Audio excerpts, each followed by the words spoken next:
probable diagnóstico. Número 1, hipoacusia neurosensorial del anciano. Número 2, deprivación neurosensorial del anciano, del adulto mayor. Número 3, hipoacusia súbita idiopática. Número 4, cerumen impactado. ¿El cerumen impactado por los cotonetes? Perfecto. Sí, esa es la respuesta. De hecho, les comparto, no sé si a ustedes les dijeron, Hanna, pero yo cuando roté en otorrino, lo que nos decían a nosotros los otorrinos es, lo único que está permitido meter al oído es los codos. Dicen, ¿por qué los codos? A ver, intenta meterlo. O sea, no puedes meter nada porque estos cotonetes justo nos hacen esta jugarreta que se quedan los pedazos de cotonete ahí y junto con el cerumen forman un tapón. Sí, y también con el algodoncillo que dejan estos cotonetes, o sea, queda ahí, aunque no lo veamos, está tratando de buscar una reglita para, bueno, aquí tengo un cotonete, pero ahorita les explico. Bueno, aquí es con el otoscopio, es un instrumento que utiliza tanto el médico general como los otorrinos. Entonces se meten, bueno, por el pabellón auricular y ven cómo, o sea, todos tenemos que tener cerumen. Número 1, el cerumen es una secreción normal que sirve para proteger, para lubricar, tiene cuestiones antibacterianas y mantiene el pH ácido para que no crezcan ciertas bacterias. Entonces, pues no es ideal quitarlo. Lo único que recomiendan los otorrinos es que cuando ya esté en la capa, o sea, ya se vea en la concha del oído, que ahorita vamos a ver las partes del pabellón auricular, se remueva. Entonces, esto es un tapón de cerumen, ¿no? Y lo que sucede es que, bueno, cuando hay un tapón de cerumen y hay una hipoacusia, o sea, una disminución de la agudeza visual, y el médico Auditiva. general ve eso, o sea, a través de la otoscopía, en realidad no tenemos, los médicos generales, los instrumentos necesarios para removerlo. Entonces tendríamos que llevarlo, o sea, se puede irrigar con agua, pero la verdad es que es mejor referirlo al otorrino y ya vean este tapón que se ve ahí como bueno, no se ve muy bien la imagen, pero es entre cerumen, entre fibras de algodón y bueno, en realidad es que, ¿por qué no debemos removerlo? Porque en sí el cerumen o sea, va migrando lateralmente, también está compuesto de células epiteliales descamadas del oído y va migrando lateralmente su proceso hasta salir. Y también ahí contribuye el movimiento de la mandíbula para que vaya migrando y ya no tengamos que meter este cotonete en, digamos, la porción del conducto auditivo externo que mide de 2 a 3 centímetros. Imagínense esto, y hay gente que se lo mete y está horas, ¿no? Entonces eso solo genera un tapón y es una causa de hipoacusia y es muy sencillo. O sea, en vez de pensar, no, pues es que ya tiene presbiacusia, o sea, así como la presbicia y la presbiacusia, ¿no? O sea, que pues disminuye la agudeza auditiva con el tiempo, ¿no? Bueno, estas son partes del pabellón auricular que quiero si alguien quiere levantar la mano, yo les voy a señalar qué estructura quiero que me digan y si saben cómo se llama. Por ejemplo, aquí importante, el pabellón auricular también recibe otro nombre. ¿Cómo le llamamos comúnmente? Oreja. Oreja. Oreja, ¿no? Exactamente. Bueno, a ver, Lía Medina Montalvo. ¿Ves mi cursor? Sí. Sí. Muy bien. ¿Esto cómo se le llama? A esa parte, el Esa trago. porción. Es el trago, sí. Bueno, primero que nada, aquí bueno, orificio es el conducto auditivo externo. También veamos que muchas veces está recubierto aquí en por pelo delgado. Bueno, depende igual de la persona, pero también es función protectora. Entonces, este es el conducto auditivo externo. Luego, lo que Lía mencionó es el trago. Ahora, Ariane Sánchez, esta estructura, ¿cómo crees que se llame? ¿Es algo de antitrago? Sí, muy bien. Entonces es antitrago. Siempre si tenemos un trago, hay un antitrago. ¿Cómo se llama esta estructura? Es la explotadora trágica. Sí, tertrago, sí. O intertrágica, así como lo dijo Con- también es correcto. Después, ¿cómo le llamamos a esta parte? ¿No es el lóbulo? Es el lóbulo de la oreja, la rama, o sea, donde inicia el hélix, que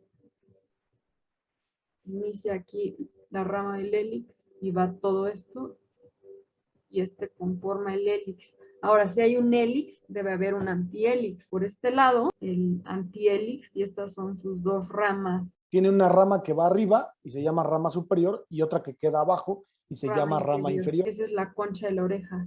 El meato del conducto auditivo externo sería exactamente, pero o sea, existen dos fosas que se llaman, bueno, fosa triangular, que es esta, y luego la fosa o la escafa, fosa escafoidea o la escafa. Bueno, la concha de la oreja tiene dos partes. A esta parte se le llama simba. Y por aquí ya vamos a entrar a la cavidad. Y este es otra tubérculo de Darwin. Tampoco creo que se lo pregunten.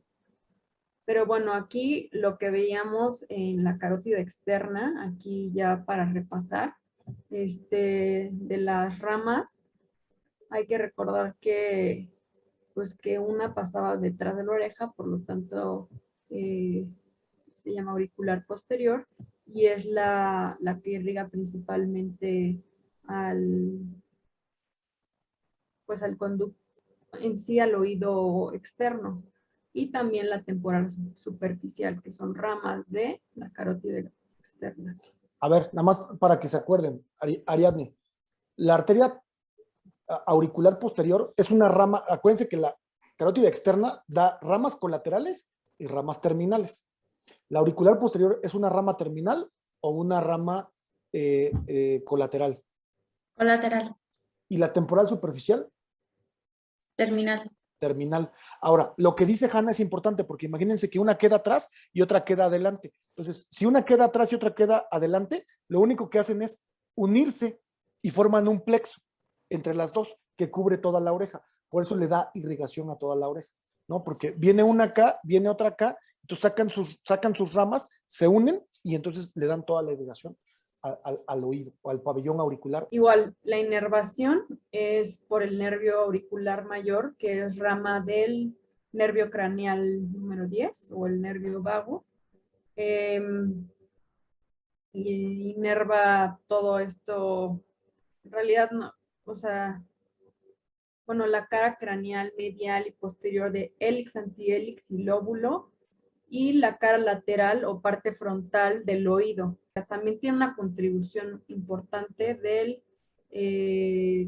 nervio facial, que inerva la piel de la concha, que es lo que vimos, que tiene una simba y una cavidad. Sí, Iñaki. Respecto a lo del nervio auricular mayor, yo había leído, bueno, en el Moore, supuestamente cuando habla de inervación justamente de la piel, de la cabeza, dice que el auricular mayor es por la formación del plexo de C2 y C3. ¿Es otro nervio auricular mayor? No, en realidad lo que se refiere, lo que se refiere ahí, el auricular mayor está bien, esto que dice aquí. Lo que pasa es que el auricular mayor, o sea, cuando nosotros decimos C1, C2, C3, ¿sí? Forman algo que se llama plexo cervical. Entonces, tanto el nervio auricular mayor como el nervio occipital menor, que son parte de la inervación, que la vas a ver ahorita más adelante, esos dos nervios son partes del plexo cervical. Entonces, el plexo cervical se forma de C1, de C2, de C3, ¿sí? Así es como se va a ir formando ese plexo, que es el plexo cervical. Entonces, aquí lo importante que debes saber es que el nervio auricular mayor forma parte de ese plexo, ¿sí? Y los otros, por ejemplo, el aurículo temporal es una rama del trigémino. La otra parte es, como ya dijo el doctor, el trigémino, a través de su ramo, el nervio auriculotemporal, la piel de la cara anterior de la superficie lateral de la aurícula, incluyendo la concha, el hélix y el trago. ¿Sí ven? O sea, como que se mezclan. Y te Ahora falta antes, si quieres, mira, voy a compartir una imagen, porque falta una importante que es el nervio facial. Ahorita les pongo yo a ustedes. no, aquí puse que No, pero ahorita en esta imagen les voy a poner justo cómo se comporta esa inervación. Fíjense, esta parte es la parte auriculotemporal que viene del nervio mandibular, que es la tercera parte del trigémino. Le da sensibilidad a toda esta zona. El nervio auricular mayor, que ya lo veíamos, que es parte del plexo cervical, abarca toda esta zona. El occipital menor abarca toda esta zona. Y el nervio facial, aquí está justo como entre el antihélix, aquí va entre el antihélix en la rama superior y en la rama inferior, ¿sí? Entonces, vean los nervios que están implicados acá, o sea, el vago, el facial, el trigémino y el plexo cervical. O sea, estamos hablando que esto tiene alta sensibilidad. Cuando una estructura está ricamente inervada, también esa estructura tiene una función sexual importante. O sea, la zona del oído es una zona que se le llama zona erógena. ¿Por qué es una zona erógena? Porque tiene muchísima inervación. Entonces, hay mucha gente que reacciona sexualmente ante un estímulo aquí, ¿sí? En toda esta. Y la respuesta es porque es una zona inervada por un montón, ¿no? O sea, no solamente está un nervio ahí.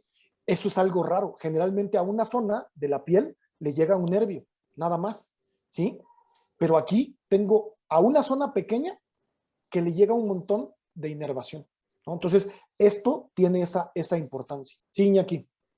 Doctor, ahí en la imagen que presentó, el auricular mayor lo presentó como C2 y C3. También, o sea, es como una parte del par craneal 10.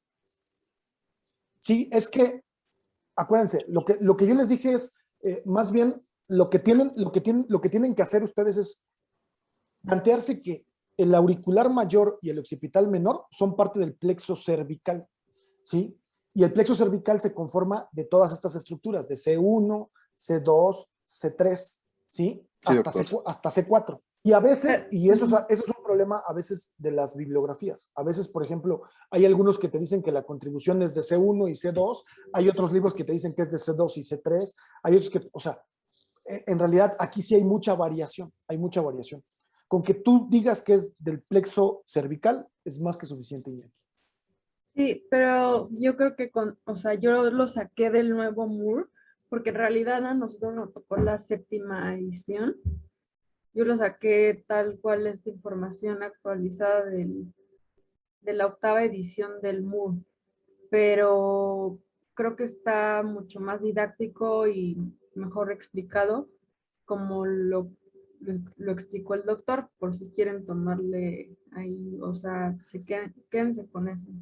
Sí, y de hecho, esta parte, bueno, se los digo, yo estuve soy parte de la 8ª del MUR, de la 8ª revisión del MUR, pero hay cosas en las que yo sí no estoy de acuerdo, ¿no? O sea, hay cosas que de contenido, o sea, de contenido, que hicimos la observación, pero que no somos los que la podemos cambiar porque no soy el autor. O sea, únicamente mi función es de revisor. Entonces yo sugiero y yo digo, no estoy de acuerdo con esto, pero eso depende del autor. Y hay cosas que se cambiaron y hay cosas que no se cambiaron porque no dependía de nosotros, dependía del autor, ¿no? Por ejemplo, para mí esta parte es errónea porque es parte del plexo cervical. Pero tiene razón Hanna, viene tal cual. Y bueno, ahora el conducto auditivo externo, ahora sí, entrando por el meato, el orificio, vamos a ver que tiene una porción cartilaginosa todavía y que es solo 1/3 de ella. Y ya las 2/3 partes está la Ósea. parte ósea del conducto auditivo externo. Aquí todavía va a haber glándulas, es una piel un poco más gruesa que la que está aquí en las 2/3 partes óseas, pero todavía tiene glándulas ceruminosas y sebáceas, que son las que contribuyen a la secreción El cerumen. del cerumen, ¿no? Y ya a partir de las 2/3 partes ya no hay ninguna glándula, solamente es una piel delgada. O sea, ahora imagínense, si esto mide 2 a 3 centímetros, imagínense si cualquier paciente se mete un cotonete, o sea, puede llegar hasta perforar la membrana timpánica. Entonces, por eso no se sugiere el uso de cotonetes, ¿no? O también, importante aquí, Hanna, que, por ejemplo, ustedes van a hacer una exploración otológica, o sea, porque ustedes cuando salgan de medicina, no importa que sean otorrinos o no, o sea, si algún paciente les llega con algo del oído, ustedes tienen que revisarlo, ¿no? Y al revisarlo, ustedes lo que o sea, lo que se van a topar es, tienen un aparato que deben saber usar. Entonces, ese aparato que deben saber usar, van a determinar para quién lo van a usar. Entonces, imagínense que el otoscopio que ustedes conocen, el otoscopio normal, lo utilicen para un paciente pediátrico. ¿Creen que un paciente pediátrico tenga la misma longitud? No. No, ni el mismo grosor. Entonces, si ustedes utilizan un otoscopio que tiene unos adaptadores, que son los que entran aquí, que son para adulto y unos para niño, si ustedes utilizan los de adulto aquí, incluso pueden llegar a la membrana timpánica, ¿sí?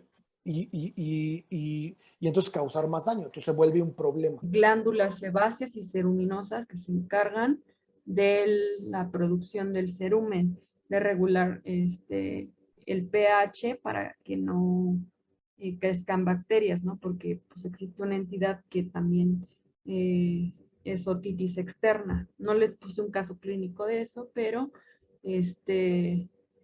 también si ustedes se barren el cerumen, o sea, quitan el cerumen que tiene una función protectora, pueden también favorecer la entrada de microorganismos que pueden causar una infección. Se le llama otitis externa. Todo esto es la porción cartilaginosa del conducto auditivo externo. Y a partir de esta línea se marcan los 2/3 mediales, que son óseos, como lo ves aquí, ya es porción ósea del hueso temporal, y una piel muy delgada, y hasta el final vemos aquí la membrana timpánica, que es la entrada al oído medio. Ahorita lo vamos a ver. Antes de que pases a esto, porque veo que vas para oído interno. Antes de que pases ahí, Medio. perdón, a oído medio. ¿Algo más de clínica que les vayas a hablar de oído externo? Les mencioné solo lo de una otitis externa, pero Ok. también les quiero mencionar que, o sea, no hice un caso clínico, pero también es muy frecuente en los niños los cuerpos extraños. Los niños se meten a todos los orificios, o sea, nasal, auditivo, cualquier pelotita, cualquier. Entonces, hay de dos, o que se dé cuenta la mamá y que inmediatamente lo lleve al doctor, y bueno, el médico general no tiene el instrumento como tal para remover con una cucharilla, entonces se referiría al otorrino y ya barrería, no sé si es una pelotita, algo, o sea, material inorgánico, pues sería muy fácil, ¿no? Pero hay veces que se meten las pilas estas de los relojes, eso sí es una urgencia porque empiezan pues a sacar a liberar O el alcalino, líquido que contiene esa pila, y eso destruye, tóxico. ¿no? Destruye y puede perforar a la membrana timpánica y destruye al oído externo. Otra cosa que es la causa más frecuente de un cuerpo extraño es los materiales orgánicos, es decir, también algún bicho, alguna hierbita, ¿no? Y ahí lo que puede pasar es que se quede por años igual y se vaya tapando y el niño genera, escucha menos de un oído y así. Cuando hay un insecto en el conducto auditivo externo, lo primero es que hay que matarlo ahí y posteriormente ya sea con soluciones de ácido acético y ya posteriormente eh, retirarlo. Yo siempre Eso es súper recomiendo importante. que sea el otorrino, porque el médico general se avienta y puede perforar. Yo, eso es no importa lo que digan las guías, yo eso es lo que pues recomiendo, o sea, que lo haga un experto, ¿no? Porque tiene además unas cucharillas muy especiales para todo esto. Regrésale a tu diapositiva donde tienes el conducto auditivo. Nada más para decirles, fíjense, ahí donde está el número 2, ahí imagínense, y eso se los digo porque a mí me ha pasado, yo por lo menos he visto 4 pacientes con cucarachas en el oído, ¿sí? ¿Por qué? Porque es frecuente que estén dormidos y si en su casa hay cucaracha o se toparon ahí en un lugar donde había, pues mientras estaba dormido se le metió. Ahora, tienes aquí la cucaracha, ¿sí? Tienes aquí la cucaracha. Si tú intentas, o sea, si tú intentas sacarla, y a eso es a lo que se refería Hanna, tú dices, primero hay que matarla. ¿Por qué? Porque si tú aquí metes un instrumental e intentas matarla, ¿qué crees que va a hacer esta cucaracha? ¿Va a intentar salir por donde tú la estás queriendo matar? Pues no, ¿va? Se va a ir hacia acá, se va a ir hacia el lado de la membrana timpánica. Y al irse al lado de la membrana timpánica, se va a empezar a agarrar de la membrana para tratar de pasar. Y lo que va a hacer es que va a romper la membrana timpánica. Por eso, lo primero que se dice es, tú tienes que observar que hay, si ves que hay un animal, por nada del mundo lo intentes sacar con un instrumento, ¿sí? O lo intentes matar, porque va a viajar hacia la membrana timpánica y la va a desgarrar. Por eso lo primero que tienen que hacer es matar al animal, ¿sí? La verdad es que es un procedimiento muy sencillo, ¿sí? Yo ahí, por ejemplo, ahí sí difiero con Hanna. Yo creo que esto es una función de un médico general. O sea, un médico general sí puede hacer esto siempre y cuando tenga el instrumental necesario, ¿sí? O sea, sí lo puede matar, o sea, con solución generalmente es de ácido acético, Con ácido pero acético, por exacto. ejemplo, si es una arañita y tú no tienes el instrumental, que son estas cucharillas, o sea, y eres inexperto, yo sí diría, refiérelo al segundo nivel, que es, o sea, al otorrino, ¿no? Pero si tienes el instrumental y puedes, y estás viendo bien que no vas a perforar, pues adelante, o sea. Porque además esto tiene otro reto importante. Cuando tú ves, o sea, si tú ves aquí, o sea, tú te tienes que asomar por donde está el número 1, ¿no? Tú te asomas. Y el gran problema a veces de los bichos es que no te dejan ver la membrana timpánica. Tú no sabes si la membrana timpánica está íntegra o no está íntegra. Tú no puedes meter ningún líquido sin asegurarte que primero la membrana esté íntegra. Porque Exacto. imagínate que le metas un ácido, que tú le metas un ácido Y entra al oído. y entra al oído medio, ¿no? O sea, vas a hacer un desastre ahí. Más que ayudar, lo vas a perjudicar. Entonces, aquí es bien importante. Tú te vas a atrever a hacerlo siempre y cuando tú te hayas dado cuenta que la membrana está íntegra. Si no, como dice Hanna, ahí sí, mejor lo refieres. ¿Sí? Mejor. ¿Por qué? Porque esto es importantísimo y es una regla. No puedes meter ninguna especie de líquido sin asegurarte que la membrana esté completamente íntegra. Exacto. ¿Sí? Igual con las pilas. No, nada aquí del médico general, o sea, el especialista. Ahora, antes de que pases, déjame, les voy a compartir para que vean algunas patologías del pabellón auricular y por qué es tan importante esto. Doctor, ¿Sí? si me permite 3 segundos con la imagen que tiene Hanna. Claro. Ahorita. Sí, bueno, nada más rápido para que me parece importante, pero es algo muy sencillo. Es la posición del conducto auditivo externo. Entonces, la posición del conducto auditivo externo en los pacientes adultos es como un poco verticalizada, así como está mi mano, más o menos. Entonces, ¿qué se hace durante la exploración física? Se conoce como, bueno, se tiene que rectificar el conducto auditivo externo. Entonces, Así es. se agarra el pabellón auricular, así como lo estoy haciendo, y se levanta y se hace un poquito para atrás. Y esto es lo que nos va a permitir realizar la otoscopía de manera adecuada. ¿Qué es lo que sucede en los pacientes pediátricos? En los pacientes pediátricos no tienen la misma posición que en los adultos. Es más o menos como la imagen que tiene aquí Hanna, o la presentación de Hanna. Entonces, en los pacientes pediátricos no se rectifica el conducto auditivo externo, sino que solamente se realiza la otoscopía. Y nada más, Doc, sí, me pareció importante mencionar eso rápido. No, me parece muy importante porque además las imágenes a veces nos llegan a confundir. Aquí parece que el conducto auditivo externo es recto. Correcto. Y que si yo meto algo, voy a ver la membrana timpánica. Y resulta que, o sea, si mi objetivo es ver el conducto más la membrana timpánica, resulta que no es cierto. Si yo no corrijo, o sea, y yo nada más meto el otoscopio así y no corrijo esta posición que les habla Daniel, es bien importante porque entonces no voy a ver la membrana timpánica, ¿no? O sea, si yo nada más la meto así, no voy a ver la membrana timpánica. Entonces, eso es muy importante porque el conducto auditivo no es recto, tiene una forma así como de S. O sea, justo en la parte cartilaginosa hace como una S, ¿no? Entonces no es recto como lo ven ahí y esto es importante para su exploración física. Sí, muy bien, Daniel. De hecho, es algo que íbamos a mencionar aquí y que ahorita lo van a ver. Déjenme, les comparto entonces esta parte de la inspección, nada más para que ustedes sepan algunas cosas fundamentales de aquí, antes de que pasemos al otro hilo. Cuando ustedes hacen una inspección, vean con todo lo que se pueden topar ustedes de la oreja.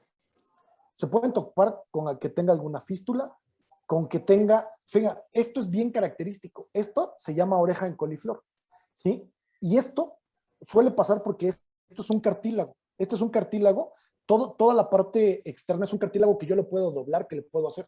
Pero ustedes lo van a ver mucho en boxeadores y en gente que hace artes marciales mixtas. Ustedes vean las orejas cómo las tienen. ¿Eso es por qué? Porque ese cartílago cicatrizó y cicatrizó de que le están pegando golpes y golpes y golpes y no cicatriza normal, cicatriza de esta manera. Y entonces se hace esto en coliflor. Desde que yo lo veo, o sea, desde que me llega un paciente así, yo empiezo a ver y lo primero que me imagino es, me voy a lo común y digo, pues a lo mejor practica box, ¿no? O practica artes marciales mixtas. Es mucho más frecuente en artes marciales mixtas que en el box encontrar este tipo de oreja, ¿sí? La que ven aquí.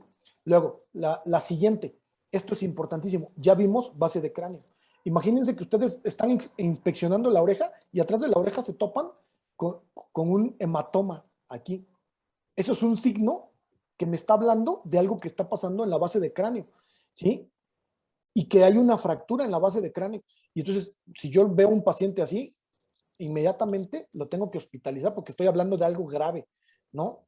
Entonces, vean cómo en la inspección cosas que tal vez para nosotros pudieran parecer como algo normal, o sea, no es normal. Vean este taponzote que ustedes ven aquí, o sea, aquí hay un súper tapón. Evidentemente este paciente no va a poder escuchar porque si el oído funciona a través de que le entren ondas sonoras al oído, y pues aquí no va a estar entrando absolutamente nada, ¿no? También otra de las cosas que ustedes pueden ver, que eso es muy común, y por qué se los digo, cuando ustedes roten, no importa que sean otorrinos o no, ustedes van a rotar por todos los servicios. Y cuando roten por pediatría, ustedes se van a convertir en pediatras de un niño que acaba de nacer. Y cuando un niño acaba de nacer, por eso Hanna les puso trago, antitrago, hélix, antihélix. Esas estructuras que ustedes pareciera que no son importantes, aquí ustedes tienen que determinar que tenga todas esas estructuras cuando el niño nace y que digan, tiene un oído normal, ¿no? Tiene todas las estructuras anatómicas normales, o sea, tiene un hélix, tiene un antihélix, tiene un lóbulo, ¿no? Por ejemplo, en los lóbulos también, los lóbulos normalmente en las niñas está perforado, o sea, en pequeñas. Ya en personas adolescentes o adultos, ya las perforaciones pueden estar no solamente en el lóbulo, ¿sí? También puede estar en el trago, normalmente se ponen en el trago y se ponen alrededor de todo el hélix, ¿no? Entonces, esas son perforaciones que se pueden encontrar. O incluso en algunas etnias, lo platicamos con la doctora Lorena Valencia, en el óvulo se ponen expansores. Bueno, nosotros lo conocemos como expansores, pero en las etnias, ¿cómo decías, Lore, que se llamaban? Orejeras. Orejeras, se llaman orejeras, ¿no? O sea, y eso es característico y le sirve mucho a la antropología para determinar de qué persona se trata. Nosotros aquí lo vemos, los expansores que los usan como una moda, ¿no? Hacia algo, ¿no? Entonces, pues también es importante eso porque les van a llegar gente con expansores aquí y que cuando se los quitan, pues no van a regresar a su forma normal, ¿no? O sea, se queda la forma así de la oreja y mucha gente que lo hizo en su juventud, ¿sí? O en su adolescencia, de repente dice, ya no quiero tener este orificio así y la oreja deforme, entonces hay que hacer una cirugía plástica para regresarlo a su forma normal. Entonces, eso también es importante. Y luego, otra cosa muy importante cuando ustedes funjan en esta función de pediatras y vean, tienen que ver la implantación. Y aquí les hago esto. La implantación de la oreja es bien importante. Esto del ojo, esta parte del ojo se llama canto externo. Este canto externo, yo debo trazar una línea, que es una línea que vaya desde el canto externo hasta donde se inserta o donde se inserta la oreja. Miren, aquí les pongo una línea que yo voy a trazar aquí. Esta es una implantación normal. De aquí a acá, la oreja debe empezar, pero vean lo que pasa aquí. Si yo trazo esto y lo llevo hacia acá, mi oído no está aquí. Esta es una implantación baja. Esto me habla de enfermedades cromosómicas, ¿no? Y que tiene que ver con muchas otras también cosas, pero desde que el niño nace y yo veo esto, digo, problema, hay que hacer una revisión más profunda porque esto puede ser alguna otra patología, ¿no? Entonces, la implantación del oído también es algo importante que ustedes deben de revisar. ¿Sí queda claro?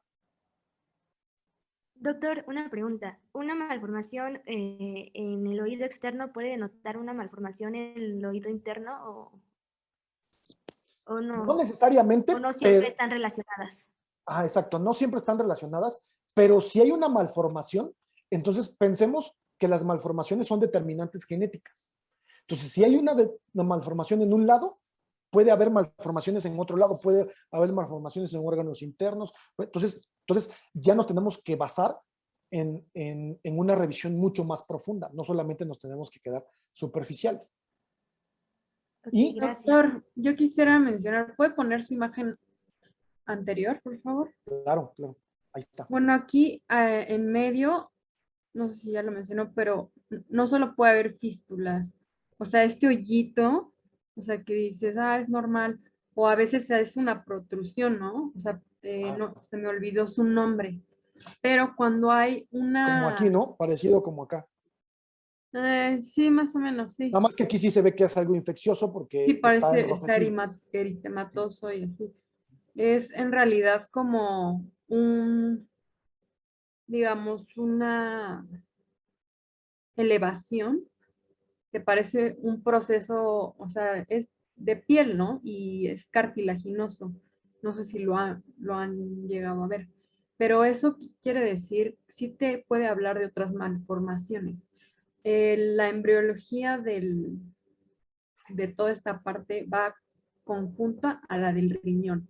Entonces, muchas veces si hay fístulas, si hay hoyuelos, si hay este proceso cartilaginoso que les comento, te puede hablar de una malformación en el riñón. Puede ser un riñón en herradura, múltiples anomalías y hay que revisarlo también. Pues ya si nace con eso, pues de una vez le exploras el riñón. Así es. Importantísimo, muy importante esto que dice Hanna, ¿sí? Sí. Y esto, pues bueno, que lo relacionamos con una enfermedad muy común, ¿no? Sí, que es el creen? síndrome de Down, pero no solo el síndrome Exacto. de Down tiene implantación baja. Exactamente. Hay muchísimas cromosomopatías que tienen esta línea de... Se me Implantación olvidó el baja. epónimo. ¿De cómo, perdón? No, o sea, que hay muchas relacionadas a la implantación baja. Sí, a la implantación baja del pabellón auricular. Y la otra es esto que mencionaba Daniel correctamente. Miren, El conducto auditivo no es recto como nosotros lo creemos. Entonces, en el adulto, lo normal del adulto, y ya hablando en términos específicos, es agarras el hélix de la persona y lo traccionas hacia arriba y hacia atrás para corregir este conducto. Y entonces metes este otoscopio, lo metes una vez que hiciste esta corrección. Y en el niño, generalmente lo que haces es que agarras el óvulo y lo traccionas un poquito hacia abajo y hacia atrás. No necesariamente, como dicen, a veces únicamente metiendo el otoscopio puedes ver la membrana timpánica, pero si no la alcanzas a ver, jalas el óvulo un poco hacia abajo y listo. Y con eso es suficiente para que lo puedas ver. Y la otra cosa importante es el otoscopio. Acuérdense, esta parte del otoscopio es bien importante. Estos instrumentos que están aquí, hay para adulto y hay para niño. No puedes meter uno para adulto acá porque el conducto auditivo no es del mismo tamaño que en el adulto. Entonces puedes dañar la membrana timpánica. 4 años que acude al servicio de urgencias llevado por su padre por presencia súbita de otalgia. Otalgia es dolor en el oído. Algos viene dolor, otos oído, otalgia, fiebre e hipoacusia, o sea, disminución de la agudeza auditiva. El niño se encuentra irritable. A la exploración, o sea, la otoscopía, se logra ver al fondo la membrana timpánica abombada y eritematosa. La diferencia con otitis media con derrame a la de otitis media aguda es que la otitis media con derrame es un proceso subagudo. O sea, que el niño no se queja de dolor, sino que obviamente es por recurrencias de otitis media o disfunción de la tuba auditiva, y que de pronto cada vez le sube más a la televisión y así, y pues la mamá refiere que no, que no escucha, pero no hay fiebre, no hay dolor y es un proceso mucho más lento. Pero sí es una otitis media aguda, que en sí la inflamación es justo lo que abomba la membrana timpánica y lo ve eritematoso. Y otitis media crónica, pues no tiene sentido por lo que ya les dije. Otitis interna ni siquiera existe ese diagnóstico porque el oído interno se divide en el laberinto y la cóclea, y este es a la otoscopía. De este lado vemos una membrana timpánica íntegra, un conducto auditivo íntegro, la piel se ve pérdida de la continuidad. Y al fondo vemos una membrana timpánica que se describe de color gris aperlado.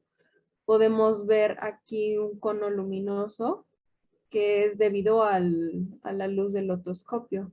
Pero muchas veces en los exámenes sí te puede guiar para ver qué oído estamos viendo. En este caso, ¿qué creen que oído estemos viendo? Los otorrinos generalmente, ahorita les voy a explicar, dividen con una línea así imaginaria que pase por el martillo, de otra perpendicular que pase por el umbo o el ombligo del martillo. Todo lo que está atrás es posterior, todo lo que está adelante, o sea, incluye el triángulo luminoso, es anterior. En el oído derecho, triángulo luminoso siempre va a estar anterior en este reloj que tracemos, digamos como a las 5 de la tarde. Entonces este es un oído derecho. Y aquí vemos la membrana timpánica de este niño, abombada, eritematosa. Vamos a describirle a la membrana timpánica ciertas impresiones. Recordemos que esta es la puerta para el oído medio. Bueno, primero que nada también, en la exploración física, o sea, la otoscopía, lo que tienes que hacer es rectificar el oído en los adultos, porque el conducto, les voy a poner una imagen, aquí sería el conducto auditivo externo. O sea, en realidad aquí se ve plano, ¿no? O sea, casi si te metieras desde el 1 con el otoscopio, pues logras ver la membrana timpánica. Sin embargo, o sea, esto puede ser en niños, pero en adultos tiene forma de S inferior.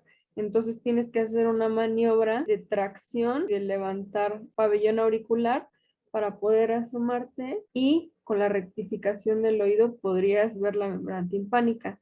Y en niños no hay necesidad de hacer rectificación, esta maniobra, ¿no? Pero entonces, ya que estamos viendo con la otoscopía, vamos a ver la membrana timpánica y se le van a describir pues ciertas impresiones, ¿no? Primero, cono luminoso, les digo, no es en sí una porción, pero siempre se describe en realidad es consecuencia de la luz del otoscopio, ¿no? En este caso, ¿quién me quiere decir qué oído estamos viendo? Levanten la mano, participen, escriban en el grupo, por favor. Sí, Alexandra Pérez, El oído derecho, el oído derecho. ¿Por qué? porque el cono luminoso está a las 5.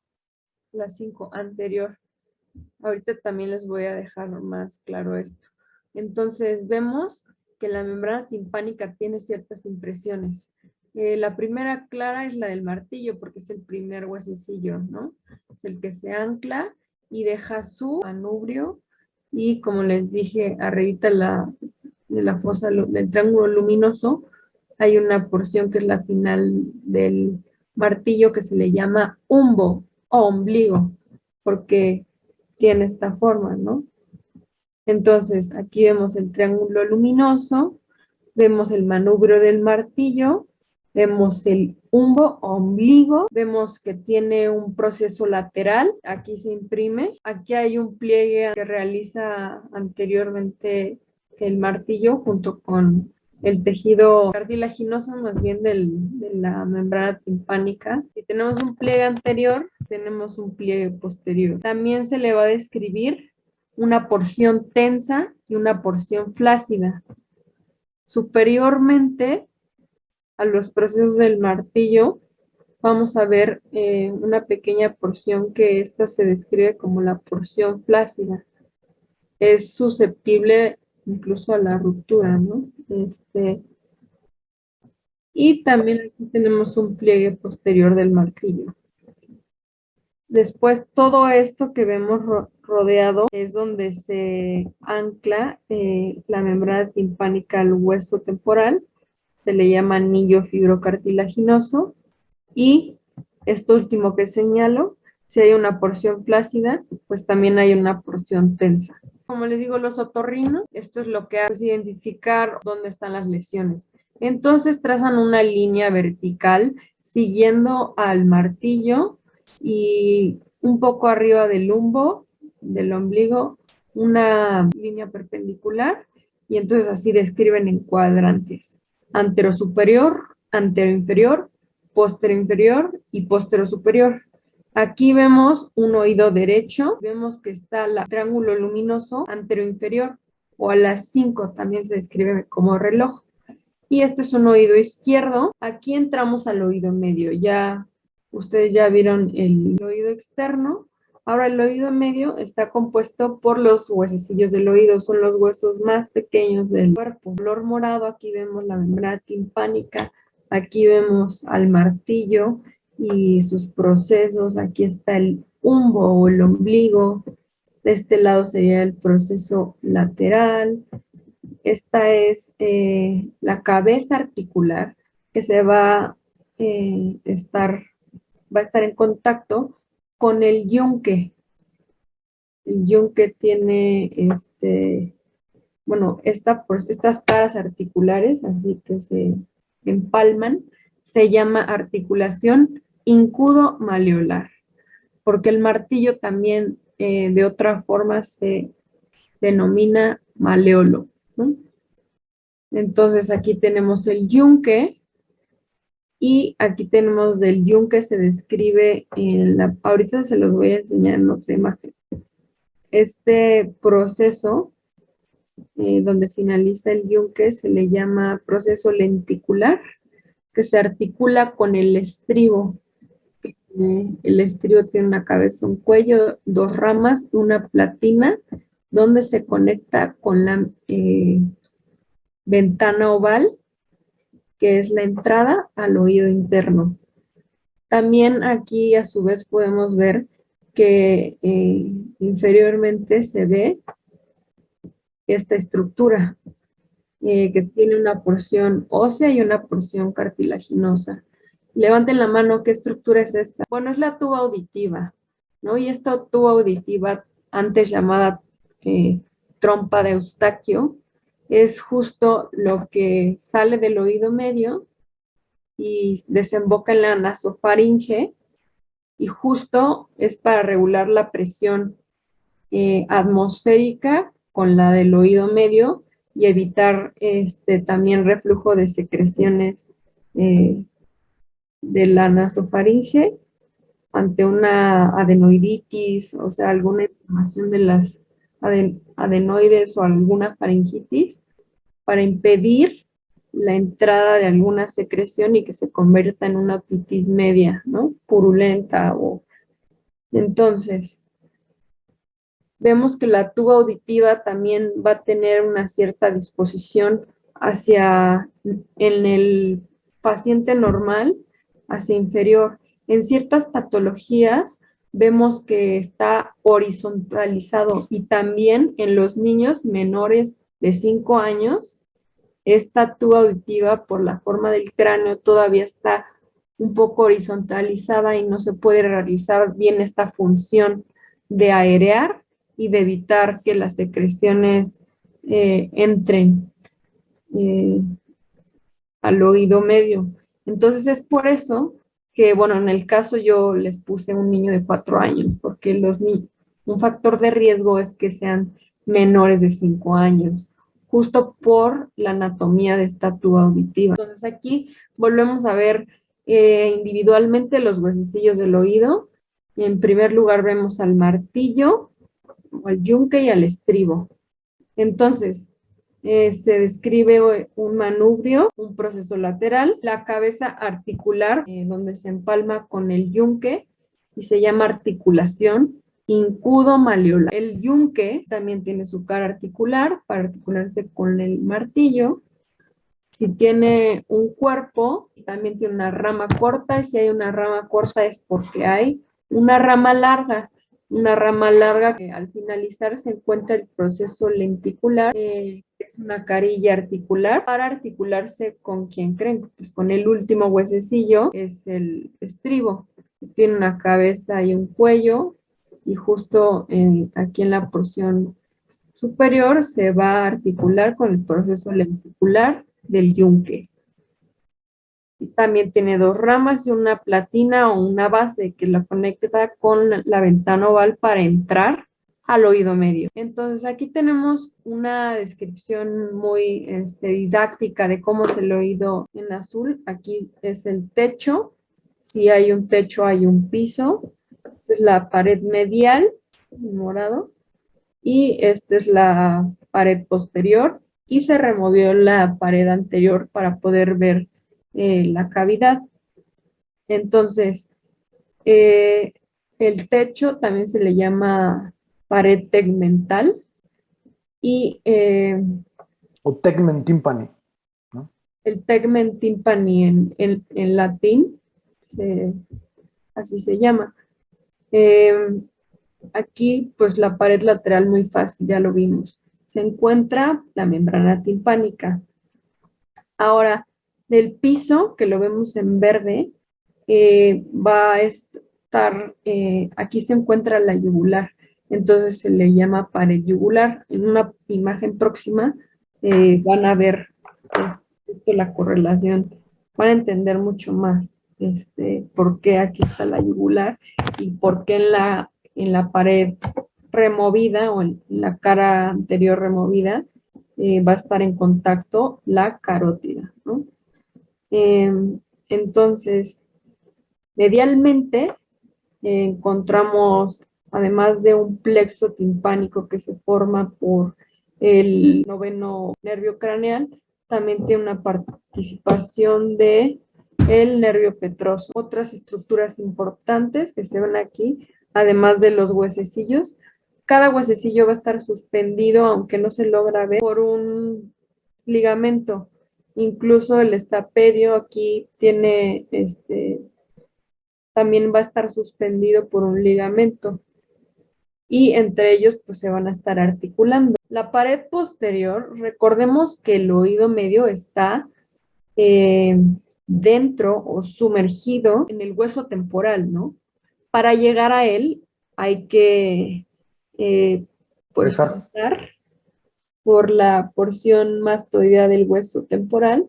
Mediante eso lo hacen los otorrinos o los neurólogos, digo neurocirujanos, mediante un taladro o un Dremel específico, a limar o a fresar las celdillas mastoideas, y de esta forma va a haber un momento en donde van a encontrarse con los huesecillos del oído y de esta forma realizar sus procedimientos quirúrgicos, no sé, una estaperectomía, que que se realiza en casos de ciertas patologías donde el estribo se fija y ya no puede transmitir los siguientes impulsos para escuchar. Empieza, bueno, el pabellón auricular recibe las ondas sonoras, se convierten en vibraciones que hacen vibrar la membrana timpánica, está adherida al martillo, el martillo le pega al yunque, el yunque al estribo, y el estribo con su platina y al estar adherido a la ventana oval,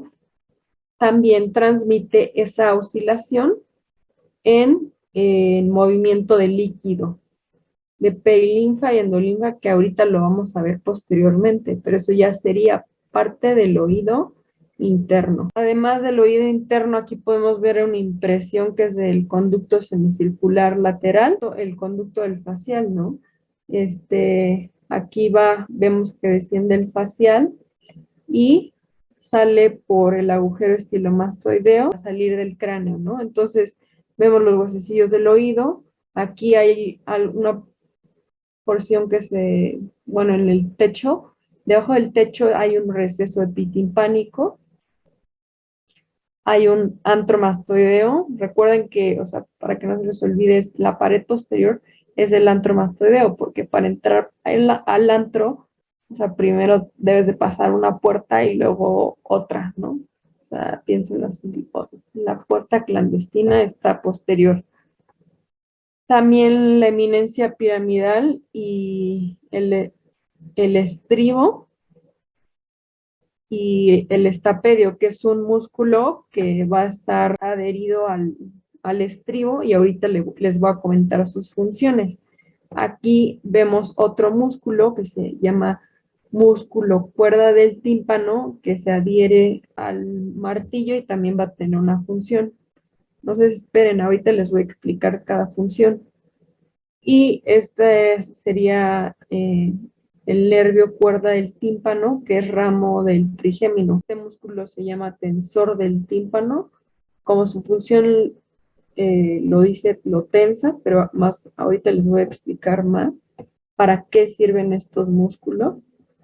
Entonces aquí este plexo en la cara medial es el nervio timpánico, y aquí se forma un plexo por el noveno par craneal, se le llama plexo timpánico, y también de este lado vemos la porción intracraneal del nervio facial.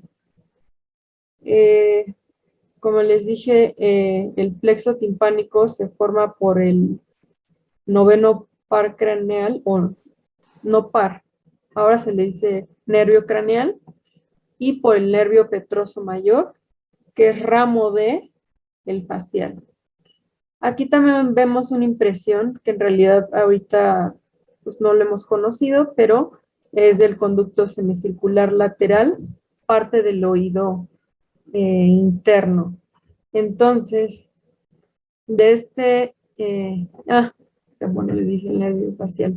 Esta es una imagen, digamos, en vida real, donde se ve justo el martillo, el músculo que hace traccionar al martillo, llamado cuerda del tímpano, el yunque, su rama corta, su rama larga, su proceso lenticular, cabeza y cuello del estribo, y ya no se alcanza a ver bien como la ventana oval, que es la entrada hacia el oído interno. También aquí, para entender bien las paredes, justo esta imagen me ayudó, ¿no? Aquí estamos viendo, recordemos, que es una disección del hueso temporal. Recordemos que el oído medio e interno está en el hueso temporal. Entonces, si hiciéramos un fresado y quitáramos porciones del hueso, el piso corresponde a la yugular, que justo es esta. la cara anterior, conformada por la carótida, vemos la membrana, los huesecillos. Ahora, los músculos de los huesecillos. Para el martillo tenemos el músculo tensor del tímpano, está inervado por el trigémino en su tercera rama y su función es tira medialmente al martillo. O sea, recordemos en este cubo que la pared lateral es hacia la membrana timpánica. ¿Por qué tira medialmente del martillo? O sea, digamos como que lo jala para que no esté en contacto con la membrana timpánica. Bueno, esto tiene una función protectora. Cuando nos exponemos a ruidos o a frecuencias, más bien se llama frecuencias en audiología muy altas, lo que hace este martillo, digo, este músculo tensor del tímpano es justo lo tensa para separarlo y que las oscilaciones de las ondas auditivas que hacen mover a la membrana timpánica no se transmitan al martillo y así posteriormente al yunque, al estribo y al oído interno. Entonces son funciones protectoras. Ahora del estribo, pero este músculo está inervado por el 7. Este tracciona posteriormente al estribo. Nuevamente, este tiene una función protectora y una mnemotecnia, no se les va a olvidar, a mí no se me ha olvidado, es el estápedo o estápedio, es el músculo cuando estás pedo, porque vas al antro y entonces tienes, o sea, aquí la bocina, el sonido a todo volumen, lo que hace es una función protectora para que no se transmitan todos los impulsos. Entonces ya cuando sales del antro, sonas, escuchas, o tienes de un oído no escuchas, o de los dos. Justo es por esta función del estapedio, para que no se transmitan las vibraciones de la cadena osicular hacia el oído medio y estas frecuencias muy altas no lesionen al oído interno. Entonces, la tuba auditiva, como ya se las había mencionado y descrito en una imagen, comunica el oído medio con la nasofaringe, tiene un tercio óseo y el resto es cartilaginoso. En niños está muy horizontalizada, por eso es que tienen mayor factor de riesgo para otitis media, pero también en otras patologías craneales como síndrome de Down, también tienen propensión a tener otitis media. La función es mantener la presión atmosférica con la presión del oído medio. Y bueno, ¿esto cómo se hace? Bueno, la tuba auditiva está suspendida por dos músculos, que es el elevador del velo del paladar y el tensor del velo del paladar. El primero está inervado por el vago y el segundo por el trigémino en su rama 3. Entonces, ahora piensen, ¿por qué cuando vamos a la carretera y dejamos así, sentimos como un oído tapado? Pues es porque estamos cambiando de presión, ¿no? Aquí en la Ciudad de México tenemos poca presión atmosférica en relación a nivel del mar. Entonces, al mover la O cuando te subes a un avión, ¿no? igual un avión o en carretera, al mover la mandíbula justo hace que el músculo elevador del velo al paladar traccione la tuba auditiva y trate de abrirla para justo nivelar estas presiones. Bueno, ahora pasamos al oído interno. El oído interno está compuesto por dos porciones, la coclear, que es como un caracol, que se encarga de la parte auditiva, y la vestibular, que se encarga del equilibrio. Aquí la inervación está dada por el octavo nervio craneal o el nervio vestíbulo coclear. Entonces, recordemos que este nervio tiene dos porciones, la vestibular y la coclear, por lo tanto va a haber aquí dos funciones. Aquí les pongo una imagen, así como lo ven, en realidad la cóclea es también minúscula, es muy pequeña. De hecho, en mis imágenes de oído, bueno, ahorita les enseño, viene así literal como es minúscula como en los huesecillos del oído, pero esta porción, esta estructura tan pequeña tiene tantas funciones. Entonces, quedamos que, digamos, la entrada al oído interno sería, bueno, la base de la platina que se conecta con la ventana oval, que es la ventana oval, es, pues prácticamente sería la entrada al oído medio, ¿no? Entonces, aquí estaría el estribo adherido con su platina y aquí una membrana que se removió, que sería la ventana oval. También se describe aquí la parte coclear y la parte vestibular. Ahorita lo vamos a ver. Entonces, en la parte vestibular, la encargada del equilibrio, tenemos los conductos, aquí puse abajo la leyenda de CSC, se refiere a conducto semicircular. Y en este caso vamos a hablar de la porción ósea, porque a su vez tiene, si le sacamos una radiografía, pues tiene una porción membranosa, ¿no? En la porción ósea, en todo esto óseo, va a discurrir, como aquí viene arriba, discurre perilinfa, que es un líquido muy parecido al líquido extracelular. Y la endolinfa es muy parecido a la composición del líquido intracelular, es decir, predomina potasio. Y aquí en la perilinfa es como líquido extracelular donde predomina sodio. Pero bueno, ahorita les voy a comentar la importancia de esto. Entonces, aquí vemos el MUR lo nombra conducto semicircular anterior, pero en realidad en la clínica usan mucho el superior. O sea, pero es lo mismo. Quiero aquí dejárselo en paréntesis.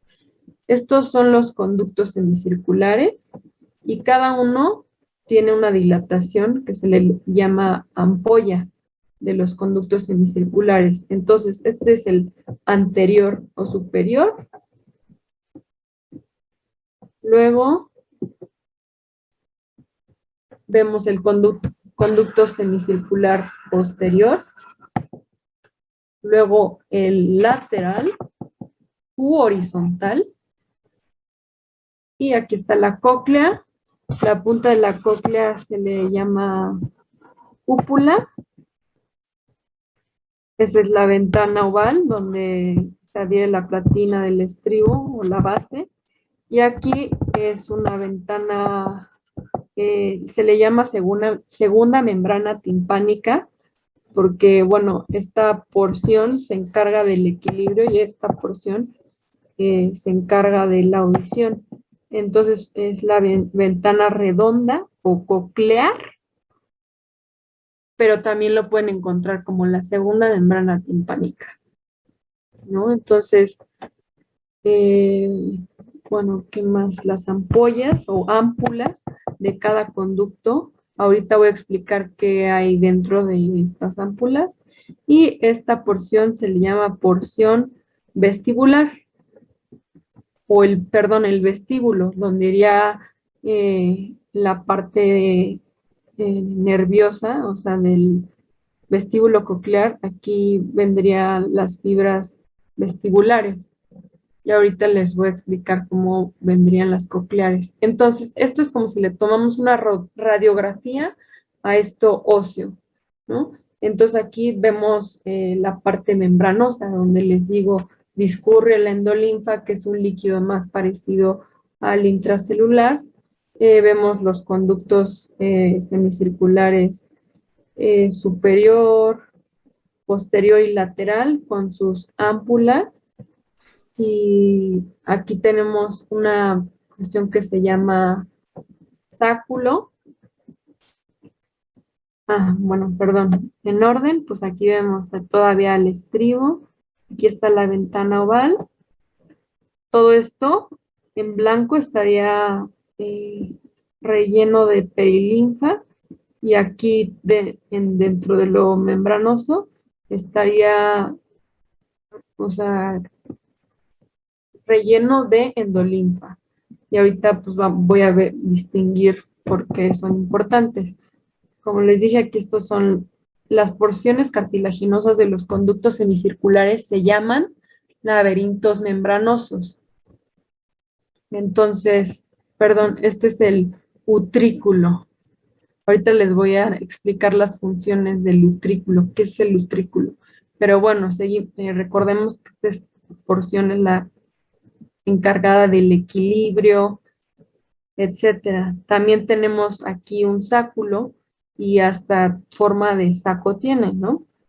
Y aquí tenemos un saco endolinfático con su conducto o acueducto endolinfático. Posteriormente vemos aquí la porción membranosa de la cóclea, que aquí iría la endolinfa y por fuera la perilinfa. Entonces, ¿para qué sirve el utrículo? Disculpe, ¿Sí? dos dudas. ¿Cómo? Dos dudas. Bueno, la primera, los conductos semicirculares superior e inferior, en donde hay una confluencia, ¿eso tiene nombre? Donde hay una confluencia. Ya, ¿está? Sí, Pi. No que yo recuerde, es doctor. Sí hay una confluencia, pero, o sea, carece de importancia. O sea, todos llegan, o sea, todos llegan a esa confluencia. Ahí donde estás señalando tú, a ver, señálalo otra vez. O sea, esa flecha que queda sola, esa es la confluencia de todos, ¿no? O sea, eso es lo que tienen como en común. Todos llegan ahí. Sí, de pronto hay flechas que no pongo porque pues sí carecen de importancia, pero Y bueno. la segunda duda era si ¿cuál es la diferencia entre el vestíbulo y el utrículo? El vestíbulo, o sea, aquí estamos viendo como la porción ósea, ¿no? El vestíbulo es justo aquí, ya como la entrada del nervio vestibular. El vestíbulo quiere decir como recepción, ¿no? Entonces, toda la parte... Cuando vayan a la facultad de medicina, van a ver que para entrar al auditorio, antes de entrar al auditorio hay un vestíbulo, es como un recibidor, ¿sí? O sea, es una entrada previa a algo, eso es un vestíbulo. Entonces, bueno, aquí les puse una mnemotecnia de para qué sirve cada cosa. El utrículo sensa, como les dije, la parte vestibular es del equilibrio y sensa las aceleraciones lineales. El sáculo sensa las aceleraciones verticales. Traté de poner así como esta flecha en S para que no se les olvide. Y los conductos semicirculares sensan las aceleraciones o las rotaciones, ¿no?, de la cabeza. Aquí está la imagen que les dije, para que vean lo minúsculo que es la cóclea y los conductos semicirculares. Como les dije, la parte vestibular, aquí está, es justo el nervio se divide en la parte vestibular y en la parte coclear.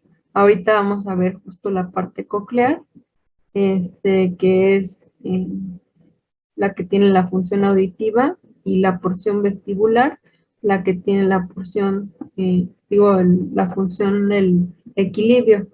Entonces, el utrículo y el sáculo, recordemos que son estas estructuras, ¿no? Estas estructuras, histológicamente, en realidad, esto lo van a ver en histo. En realidad, en anatomía no, pues no lo vemos tan detallado, pero bueno, que les comentaba, el utrículo y el sáculo son dos estructuras que tienen así en orden epitelio, ¿no? O sea, es un epitelio sensorial. En sensorial aquí vemos justo las fibras de entrada del nervio vestibular. Vemos una base de células de soporte. En el número 2 vemos una especie de gelatina y aquí en el número 1 vemos son litos, como litos de calcio, se le llaman otolitos. Entonces, cuando los otolitos se salen de su lugar, lo que puede pasar es que el utrículo y el sáculo, y ambas tienen estas máculas, este epitelio sensorial que les dije. Si estos litos se salen de su lugar, se pueden meter en los conductos semicirculares y dar una enfermedad. Pueden quedarse así flotando y están dando vueltas en los conductos semicirculares que se le llama cupulitis.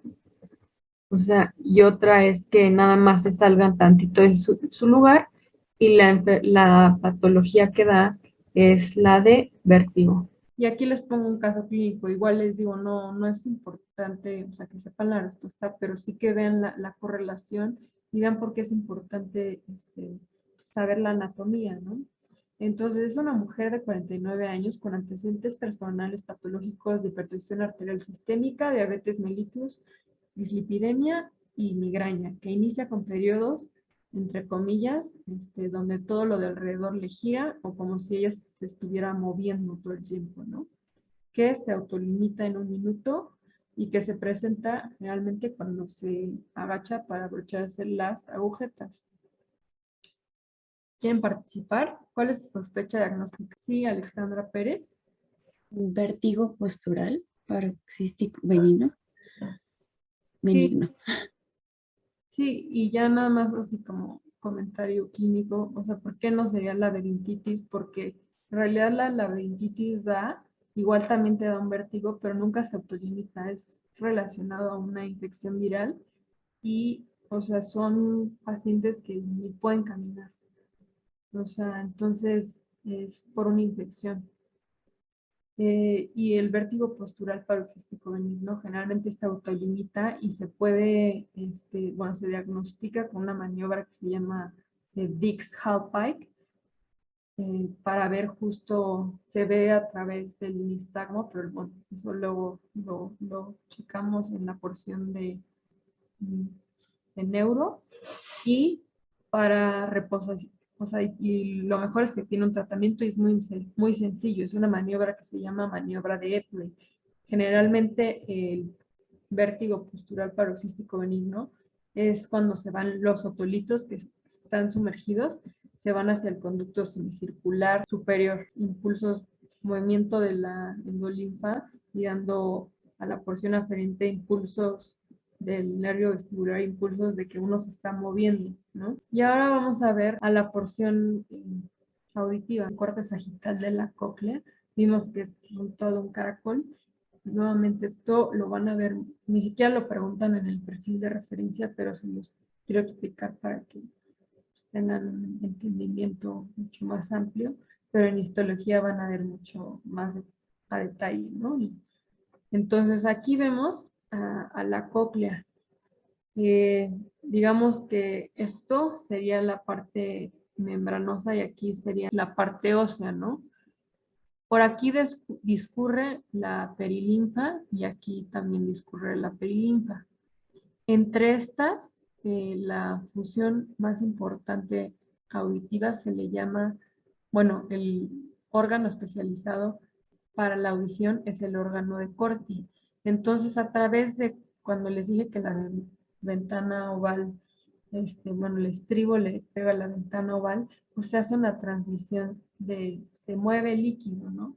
Entonces, a través de todo esto se mueve el líquido y este líquido hace vibrar la membrana tectoria.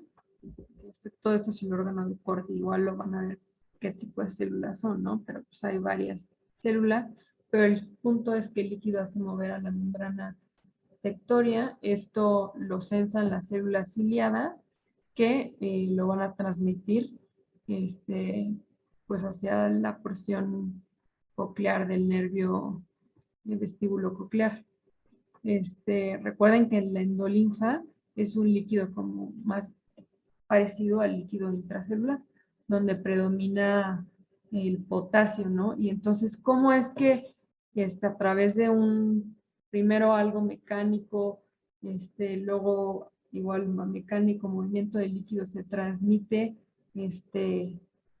pues a un impulso nervioso, pues tiene que ver obviamente con canales de sodio-potasio ATPasa, también para que además del movimiento se realice la transmisión, se convierta en una transmisión, digamos, mecánica a una nerviosa y viaje a través del nervio coclear y luego ya posteriormente se integra en la corteza para identificar qué es oído y después, digo, qué es audición y después identificar las palabras, que eso lo vamos a ver en la parte de neuro, ¿no? Pero bueno, esto es hasta aquí oído. Y en realidad, pues esto es toda la cóclea, ¿no? O sea, nada más yo les enseñé una porción, que sería todo esto. La tuba auditiva hay una relación directa con la faringe. Entonces, es una comunicación que hay con la faringe. Por lo tanto, la principal complicación que tenemos después de una faringitis es una otitis, ¿sí? Pero es una otitis ¿qué? ¿Externa, media o interna? ¿Qué dicen ustedes? ¿Media? Media, por la comunicación. Me ha llegado mucha gente que la historia, o sea, vienen con esta historia, ¿no? Se vienen con una historia de hace 2 semanas tuve una infección severa, ¿no? De la faringe. ¿Y cuándo se le quitó? No, pues se me quitó hace como 4 días. ¿Y qué pasó? Bueno, después se me quitó la de la garganta, pero empecé con dolor de oído. Y entonces el diagnóstico con el que me vienen, porque ya vienen de ver un médico, es con una otitis externa o con una otitis interna, ¿no? Entonces, pues otitis externa no puede ser, ¿no? Porque no hay una vía de comunicación hacia allá. Bueno, de primera instancia tendría yo que revisarlo y asegurarme que no tenga una otitis externa, pero de primera instancia, por la historia que me está contando, no puede ser. Ahora, otitis interna, nosotros generalmente decimos otitis interna, pero ya les había explicado Hanna que en realidad cuando hay una afección al oído interno, o está afectado el órgano coclear o está afectada la parte vestibular, ¿no? Entonces, No existe como tal el término. exacto, no es como tal el término de la inflamación del oído interno, pero sí afección a las dos partes que forman el oído interno. Entonces, eso me va a dar otra sintomatología. Entonces, es bien importante porque esto es un diagnóstico que ustedes hacen frecuentemente únicamente por la relación anatómica. Entonces, la trompa de Eustaquio, antes llamada trompa de Eustaquio, ahora llamada tuba faringotimpánica, faringotimpánica, así se llama, tuba faringotimpánica. Entonces, eso lo tienen que tener muy presente, porque es una vía de comunicación. Tan es una vía de comunicación que el tratamiento de primera elección que das para una otitis media es el mismo tratamiento que das para una faringitis, ¿no? Siempre y cuando lo relaciones, ¿no? O sea, si estás hablando de algo bacteriano, pues con algo bacteriano. Y bueno, esa es una. Otra, de repente, a ver, Lucero, te llega un paciente y te refiere que la sintomatología que tiene es que tiene vértigo, ¿no? O sea, que viene con vértigo.